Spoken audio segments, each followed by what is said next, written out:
윤 대통령 헌재 답변서도 부정선거 의혹 밝히려 계엄령 선포했습니다. 네, 정기용 기자.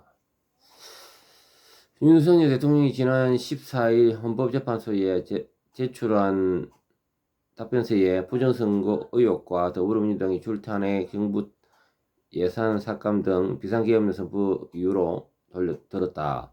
이런 문제들이 동시다발적으로 벌어진 상황에서 전시사변 또는 이에 준한 국가 비상사태였으므로 비상계엄령 선포에는 불법적 요소가 전혀 없다는 것이 윤 대통령 측의 주장이었다.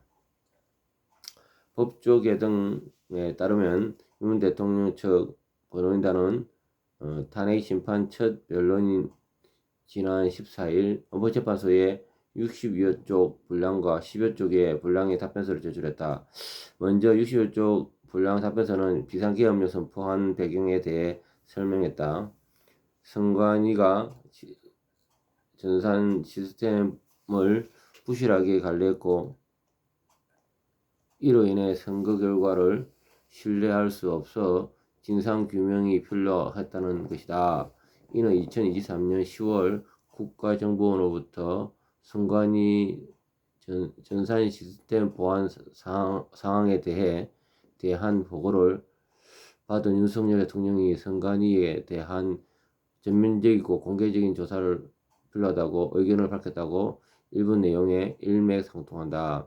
윤 대통령 측은 또한 민주당이 장관, 방송통신위원장, 감사원장 등 고위 공직자들과 검사들을 줄줄이 탄핵하고 정부 예산안도 대폭 삭감해 국정마비를 시도했다며 이런 상황은 사실상 전시사변 또는 이에 준하는 국가 비상사태로 대통령 권한으로 비상계엄을 선포할 수 있는 요건을 충족했다고 주장했다.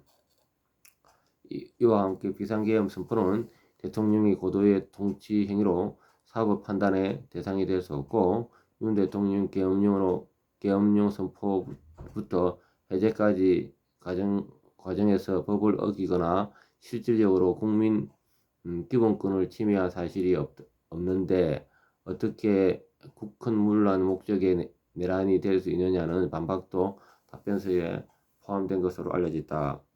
JTBC 등에 따르면 윤 대통령 변호인단은 답변서에 계엄 포고령 1호가 잘못 작성됐다고 설명했다. 포고령 1호에 적힌 것과 같이 모든 정치 활동을 금지한다는 내용은 윤 대통령의 당초 비상계엄 계획에는 포함되어 있지 않았다는 것이다.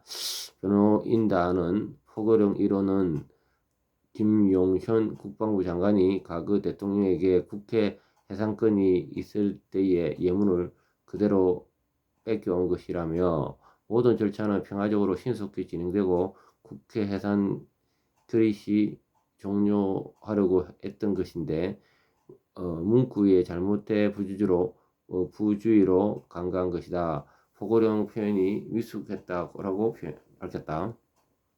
변호인단은 또한 실제로 국회나 지방의회 활동을 전반적으로 금지하려 했던 것이 아니라 계엄이 유지되는 동안 반국가적인 활동을 못하게 막으려 했던 것이다. 국회나 선관위에 대한 정상적인 출입 활동에 막으려는 내용은 없었고 실제로 막지는 않았다고 주장했다.